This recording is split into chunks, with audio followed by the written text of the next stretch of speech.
Hello everyone, once more you're welcome to the weekly episode of Healthy Options with Maureen. Today we'll be making a staple found in most refrigerators at home, and that's the tomato ketchup.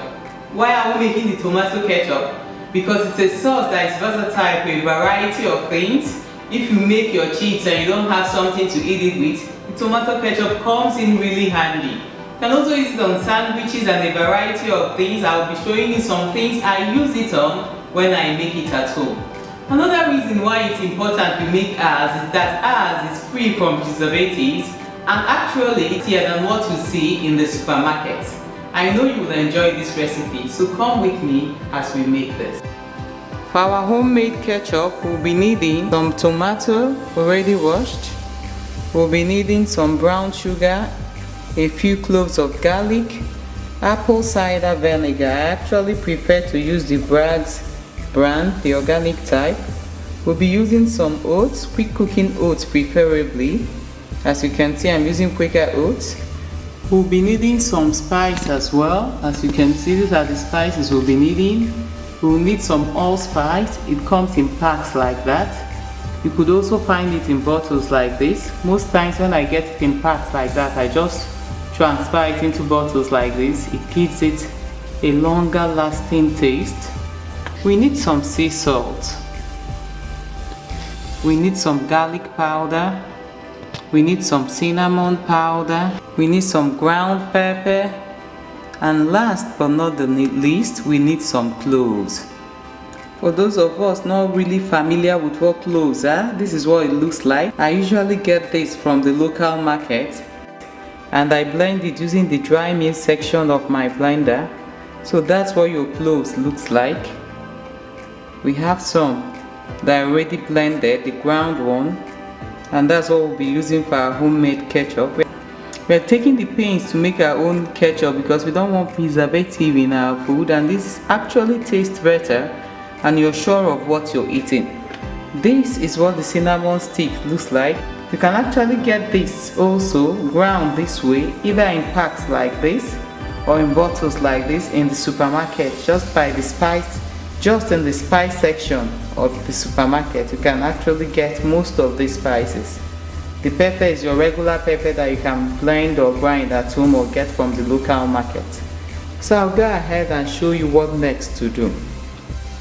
So the first thing you do before you start preparing your ketchup is to place a pot half filled with water on heat, as seen here. I'll show you what to do with this. We already have some water boiling under heat. I'm going to show you what to do with these tomatoes. We'll just make an X at the base of each tomato, then we'll place it on heat. Then after all said and done, it will boil for about a minute or two. I will remove it, place in cold water so I can deskin the tomato, because we don't want the skin of the tomato in our ketchup. We want a smooth paste. So we are going to start with that now. So as you can see, I'm making an X just on the surface, not on this part please, on this smoother side. That's where the X goes. A bread knife or a serrated knife is actually better for this purpose and faster. So we do that as quickly as possible. Try not to make the cut so deep, just on the surface, because you're going to get the skin off using that. So I'm in the last one now, and I just finished. I'll be placing my tomato in the boiling water. So as you can see, that's our boiling water. Place it bit by bit. That's not to make a huge splash. This will boil for about a minute or two. We have them all in the boiling water now. So I'll cover the pot, let it boil for about a minute or two. I'll quickly get my ice cold water ready. So I've been able to get the ice cold water ready, and as you can see, I just got down my tomato from the heat. I'll be transferring directly now with a serrated spoon into the ice cold water.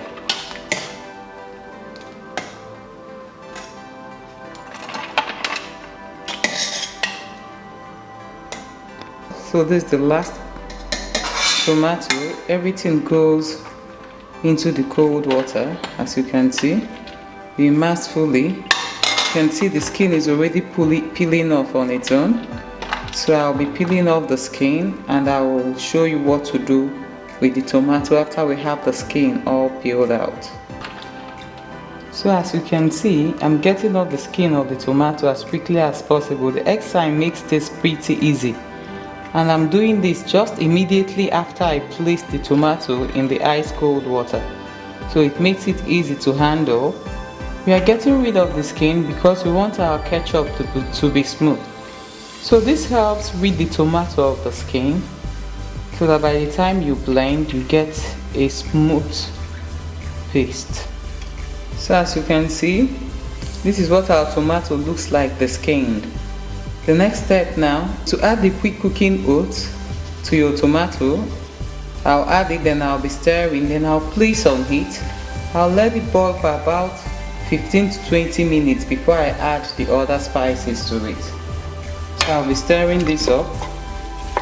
I'm adding the quick cooking oats now because I want it to soften up with the tomato so that by the time I blend it, it will give me a smooth paste.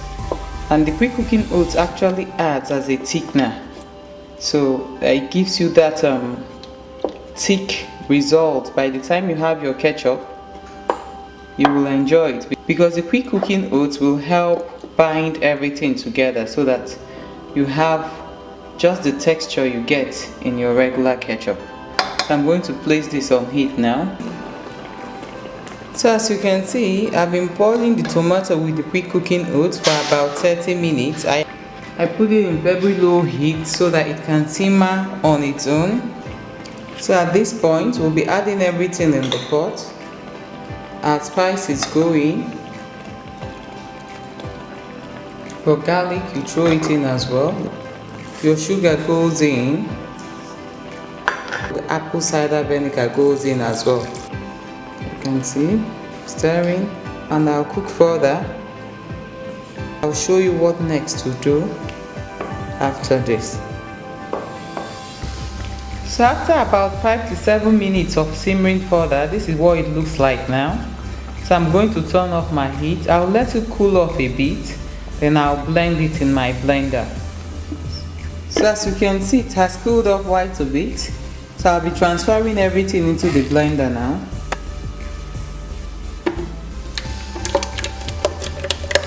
Everything goes into the blender. It's still a bit warm though, as you can see, but not really hot. Scrape out everything. We don't want to waste our ketchup. We have everything in the blender now, so we're going to start blending.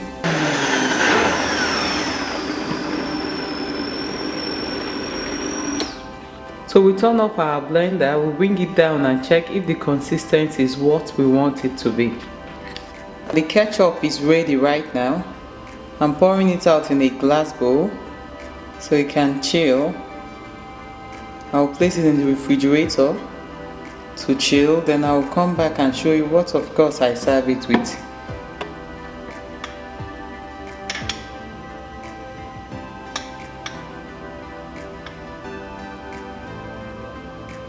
This is what it looks like, your homemade ketchup.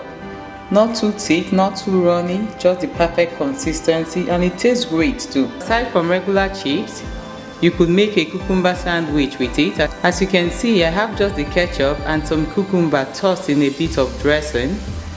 And of course, I can also serve it with plantains. I hope you give this a try and let us know what your take is on it. Thank you.